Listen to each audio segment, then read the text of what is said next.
ప్రపంచంలో 14వ భాషగా అంటే అత్యంత అధికంగా మాట్లాడే భాషగా ప్రపంచంలో 14వ భాషగా భారతదేశంలో 4వ స్థానంలో హిందీ, బెంగాలీ, మరాఠీ తర్వాత 8 కోట్ల పైగా ప్రజలు తెలుగు మాట్లాడుతున్నారు ఈ రెండు రాష్ట్రాల్లోనూ. ప్రపంచంలో భాషలు చూసినట్టయితే సుమేరియన్, ఈజిప్షియన్, అకాడియన్ అని అవి ఈ రోజున ప్రాచుర్యంలో లేదు. So they are dead languages అన్నమాట.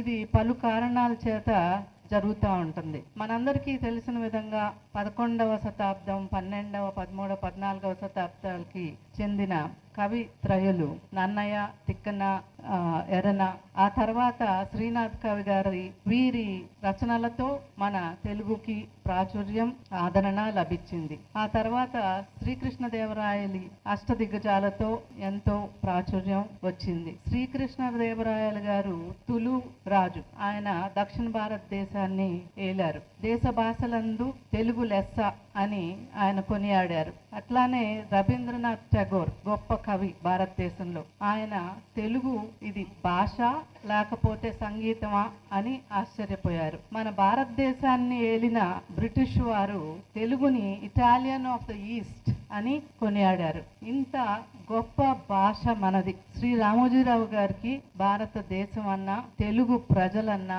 తెలుగు భాష అన్నా అత్యంత ప్రీతి, అభిమానం. ఆయన ఎప్పుడు అంటుండేవారు, ఈ తెలుగు రాష్ట్ర ప్రజలకి నేను ఐఎమ్ గ్రేట్ఫుల్ టు దెమ్ అని చెప్పి, రుణపడి ఉన్నాను అని చెప్పేవారు. ఆయనకి తెలుగు అంటే ఎంత ఇష్టం అంటే ప్రతిరోజు పొద్దున మేము కలిసినప్పుడు ఆయన శుభోదయం అని చెప్పేవారు. సో మేము కూడా ఇంట్లో అందరం గుడ్ మార్నింగ్ కాదు, శుభోదయం అనే చెప్పుకుంటాం. ఆయనకి తెలుగు ప్రజలంటే ఎంత ప్రేమో ఆయన అంటే కూడా మీ అందరికీ అంతే ప్రేమ గనక నేను ఒక రిక్వెస్ట్ చేయదలుచుకున్నాను ఈ సభను ఉపయోగించుకొని. మనం అందరం ఆయన జ్ఞాపకార్థం ప్రతి ఒక్కళ్ళం ప్రతి ఇంట్లో ఇక మీద నుంచి శుభోదయం చెప్పుకున్నామా? శుభోదయం, అందరికీ శుభోదయం. ఇంకొకటి మా ఇంట్లో జరిగిన విషయం మీకు తెలియజేయాలి. ఎందుకంటే తెలుగు మాట బతకాలి, భాష బతకాలి అంటే ఇంట్లో మన ప్రయత్నం ఉండాలి. ఆయన తన మనసంతానంతో మనం ఒక చిన్న పిల్లలాళ్ళు 3, 4 ఏళ్ళు, 5 ఏళ్ళు ఆ టైంలో మనం ఒక పందెం పెట్టుకున్నాము. ఎవరు ఇంగ్లీష్ మాట మాట్లాడతారో వాళ్ళు 10 రూపాయలు ఎదుటి వాళ్ళకి ఇవ్వాలి అని పెట్టుకున్నారనమాట. చిన్నపిల్లలు కదా, వీళ్ళు చాలా జాగ్రత్తగా ఉండేవారు. తాతగారితో మాట్లాడేటప్పుడు ఒక్క ఇంగ్లీష్ మాట కూడా రాకుండా చూసుకున్నారు వాళ్ళు. ఆయన ఆ సంగతి మర్చిపోయారు కదా. ఎప్పుడైనా ఆయనే ఇంగ్లీష్ మాట వచ్చేది, ఏదో చిన్న మాట వస్తుంది కదా, తాతగారు 10 రూపాయలు ఇవ్వండి అని. అలా వాళ్ళు కలెక్ట్ చేసుకున్న డబ్బులు సెపరేట్ గా ఒక కవర్ లో పెట్టి ఉంచాను, తాతగారి దగ్గర వసూలు చేసుకున్న డబ్బులు. సో ప్రతి ఇంట్లో కూడా భాషని కాపాడుకోవడానికి ప్రయత్నం చేయాలండి. నేను ప్రపంచ వ్యాప్తంగా 30-40 దేశాలకు తిరిగి ఉంటాను. ప్రతి దేశంలో కూడా వాళ్ళ దేశం అంటే అమితమైన ప్రేమ, వాళ్ళ భాష అంటే అమితమైన అభిమానం ఉందండి. చాలా దేశాల్లో వాళ్ళకు సంపూర్ణంగా చదువులు, సైన్స్ కానివ్వండి, మ్యాథ్స్ కానివ్వండి, అన్ని వాళ్ళ భాషల్లోనే నేర్చుకుంటున్నారు వాళ్ళు. మనం ఇది గుర్తించాల్సిన విషయం.